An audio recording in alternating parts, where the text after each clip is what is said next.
अस्सलाम वालेकुम। हमारे पाकिस्तान में क्या है कि जो भी प्रोफेशन उठा लें तो उस प्रोफेशन के अंदर एक्चुअली गैर प्रोफेशनल यानी नॉन प्रोफेशनल लोग आए हुए होते हैं और वो गलत टर्म्स यूज़ कर रहे होते हैं उस प्रोफेशन की। लेकिन ये इतना आम हो गया है कि कोई इसके बारे में बहुत कम लोग बोलते हैं। जिनका प्रोफेशन होता है सिर्फ उनको ही बुरा लगता है कि सामने वाला लेमैन हमारे जो वर्ड्स हैं या हमारे जो टर्म्स हैं वो गलत यूज़ कर रहे हैं। इसी तरह हमारे पाकिस्तान के अंदर एनिमल एक्टिविस्ट या एनिमल वेलफेयर के नाम पे सिर्फ कुत्ते बिल्ली के ही हक में आवाज़ उठाई जाती है, इसके अलावा किसी जानवर के हक में आवाज़ नहीं उठाई जाती। अब इसी तरह अभी एक वीडियो वायरल हुई थी, मैंने एक बहुत फेमस पेज है उस पर ये पोस्ट करी थी ये वीडियो, पहले वीडियो देख लें। ये वो चूहे हैं जिन्होंने हमारा जीना हराम करके रखा हुआ था। आज मैंने ये तीसरा चूहा मार रही हूँ, मैं तीसरा चूहा खाली जिंदा है। हाँ खाली जिंदा और जिंदा चित्ता अबे हाथ लगा कुछ खाएगा तो नहीं। हाथ लगा कुछ खाएगा तो नहीं। मर जा बे साले मर जा। इस वीडियो में खातून जो है वो दराज में एक चूहे को फंसा के उसको मार रही है और ये वीडियो मैंने एक बहुत नामवर पेज है वेलफेयर का, एनिमल वेलफेयर का, उसमें पोस्ट करी। उन्होंने डिलीट कर दी और ये बात बोली कि ये हमारे गाइडलाइंस को और हमारे उसको सपोर्ट नहीं करता।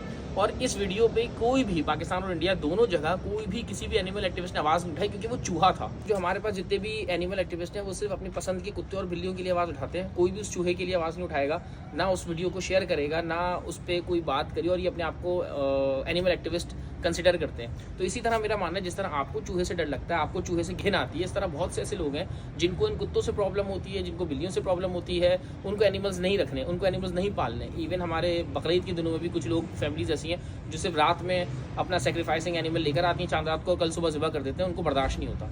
तो मेरा वीडियो बनाने का मकसद ये होता है कि खाना खिलाते हैं ना और फिर कहते हैं कि यार क्या प्रॉब्लम हो रही है, खाना खिलाने में कोई इशू नहीं है।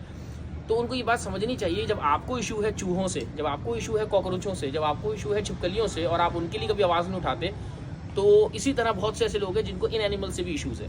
तो काइंडली इस बात को अंडरस्टैंड करें और इस जानवर को खाना खिला के इसकी लाइफ रिस्क में ना डालें। एरिया में अपनी गलियों में आप लोग इसको खाना खिलाते हो, फिर पड़ोसी कंप्लेन करता है और फिर गवर्नमेंट या लोकल गवर्नमेंट आके इन कुत्तों को मार देती है।